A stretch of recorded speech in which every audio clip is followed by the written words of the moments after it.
Okay, so I just finished recording chapter 20. We ended with the Harlem Renaissance, looking at Aaron Douglas's Noah's Ark painting. And we looked at how artists at that point, also including Georgia O'Keeffe, who were making abstract paintings in the sense that the flower was zoomed in, it altered the composition, and then with Aaron Douglas, his was a lot more simplistic in shape, and he really just limited himself to using the yellow and the purple complementary colors and variations of those two colors. And you know, no doubt had the earlier works like Matisse, the Fauvist, who were about non-local color, inspired later artists in the future generations. So today, in this last video for chapter 21, 22, we're going to start to see where we go from there into art. So abstract expressionism is going to come up. This is where really any object is completely eliminated, and that's what non-objective imagery means. They are interested in it being spontaneous, having textures that are supposed to communicate something about the material itself being important, as opposed to just being a means to producing a subject. Pollock is kind of an artist that kind of really is used by art critic like Clement Greenberg to start this art movement. His splattering the paint on his canvas is supposed to be sort of like a self-portrait, because it's portraying his body's movement as he's splattering, kind of doing his own little dance on the canvas. And his idea is that the material itself is the subject and not an identifiable image or object. So as you can see here, there's definitely nothing, you know, I'm not seeing any kind of landscape or a group of people. It's really just the way he splattered paint and the texture of the paint, the material as the subject. Pop art comes on the art scene later, jumping around a good bit, but pop art's going to be dependent on, as you might guess, popular culture. And you'll see influence of everyday objects like Campbell's soup cans to magazines, movie posters, a lot of that being more like a commonplace image and changing it. So Jasper Johns is one we haven't talked about in terms of pop art yet, so I wanted to include him. American flag, that is one of the most normal images Americans see. I mean, it's nothing you know, too unique or new to us, but it is interesting in how he chose to paint this American flag and that he echoes it 3 times. He is painting encaustic. If you'll remember, that's where the artist takes like an oil paint and mixes it with refined beeswax. He also textures his canvas with a newsprint, so then he puts the newsprint down and then he paints with the wax over it. And so he's making the actual flag have a new look in the sense of how he produced it. And Andy Warhol kind of had a different look. I mean, his is too pop culture. It is something that we're used to seeing. We've got Coca-Cola bottles. But Andy Warhol, we have discussed already some this semester. We know he really pushed consumerism and he loved commercial as well. If you think about going into a grocery store and the labels that you would see on products anywhere from boxes to cans or bottles, he actually found that a lot more interesting than maybe paintings he saw in a museum. And he chose to silkscreen because he could mass produce the image, and it also is very marketable.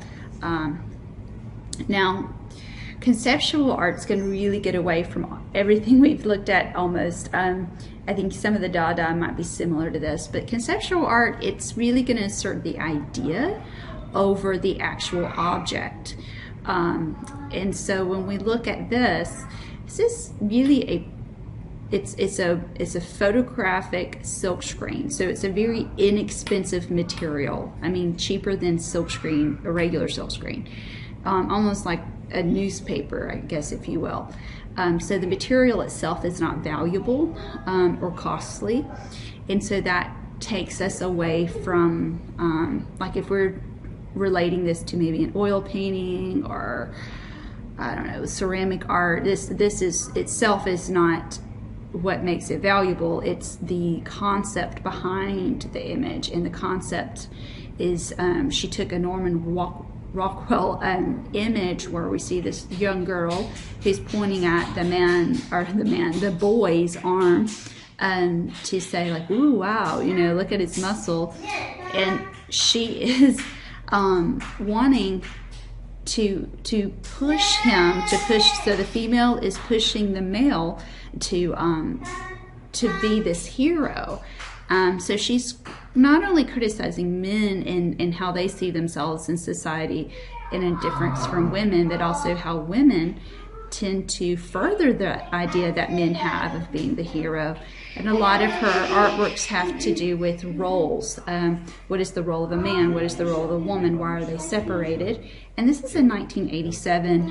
If you even think of today, it's a lot more relevant in today's society, talking about gender. So anyway, this is a strong example of conceptual art. I like it a lot more than the 1 and 3 chairs. That one might be a bit clearer of what conceptual art is. I just think this one's a lot more interesting. Okay, so not only are we talking about gender, we're also talking about race. So this is now, we're in the 1960s, still in Harlem. We have Romare Bearden, who was a trained African-American artist from art school. He takes photographs of and collages them. And so what he's doing is he's combining what Picasso, he knew that Picasso was inspired by artworks from Africa, and he knew that he combined different viewpoints, the frontal and the profile, and so he is putting that into his art as well. And so he's really trying to highlight the strength of his inheritance. And this is titled The Dove, and you can see the dove right there on the top. And it's kind of almost lost though because of the flattening of the image and the various cutouts that are just carefully and thoughtfully placed. It's almost, to me, makes it like a puzzle to kind of, I don't know if that's the best way to say it, like a maze, like I'm having to navigate each little section. And what I mean by that is almost like it works as a grid, and that's how Picasso worked when he was making like the painting of the 5 nude women. It's almost like a grid. It's flattening out that pictorial space, which was really pushed in Cubism, and again reiterated here by Romare Bearden. Okay, and let's see, we're doing chapter 22, globalization. Now this is going to make a lot of sense for us because this is your time. Contemporary artists is what we usually refer to, a living artist making works. When we say globalization, it means that where we were more isolated from various cultures, doesn't have to be the case so much now, partly due to technology, the internet, transportation, people moving more. It just alters art as well. Like if this is going on in the world, we're going to see that artists, it's going to come through in their works. And so here are some of the key points within globalization. We have artworks that are hybrid, artworks that are appropriated, and as it mentions, post-colonial. So I'm going to focus on the first 2 of those. When we say it's a hybrid, that means we're taking 2 different traditions or more and combining them together. I have a tendency to do that too, and I really like it when people that I know do this as well, because it's just a unique way to communicate their own narrative to me. So in this case, we have an artist who, Takashi Murakami, who's from Japan. He was trained in classical Japanese painting, but he was just heavily inspired by anime style animation, which initially was influenced by and he brings that out because this is supposed to be kind of like a Mickey Mouse, like a scary Mickey Mouse, but he calls him Tantambo. It's kind of like a symbol for himself even, but how some of those early animations influenced what we see now and know as anime. So we do have the outlines, the flattening of the image, but just really if you look at the size of this even, and there's three panels that they're combining together. It's painted on mounted canvas board, just amazing craftsmanship. Now the next one we're going to look at is an example of appropriation. This is where artists take from either previous artists or from something in culture, like we talk about pop culture, and they reinvent that same image with their own spin on it. And so sometimes the subject's unaltered, like the meaning of it, and sometimes it is altered. Vic Mintz is an artist who is actually from, I want to say Peru. I know he's from South America, but he moved to New York. There's a really great documentary called Wasteland. I think it's on Netflix, where he goes back home and he goes to work with work in a landfill to help pickers. He gets them to pick trash, and they make famous paintings that are in history books. They make those same images by using trash as their material, and he photographs it. It's just a beautiful story. So again, it's called Wasteland on Netflix.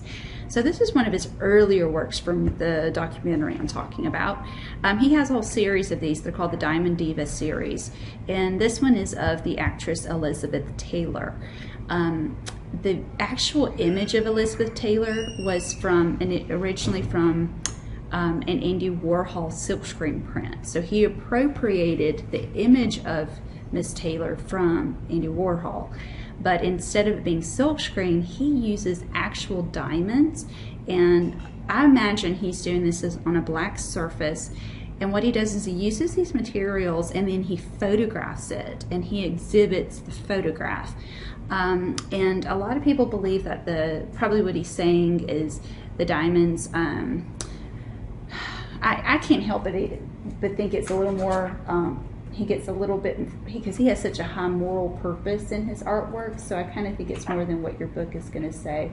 Let me make sure I have that correct and before I say what I want to say on it.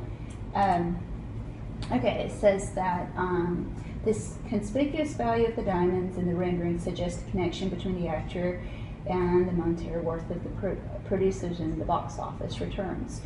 And so it suggests the so-called silver screen as a bygone cinematic era. But because he also did a series where he has children created using sugar, and the kids were actually workers. This is not in the U.S.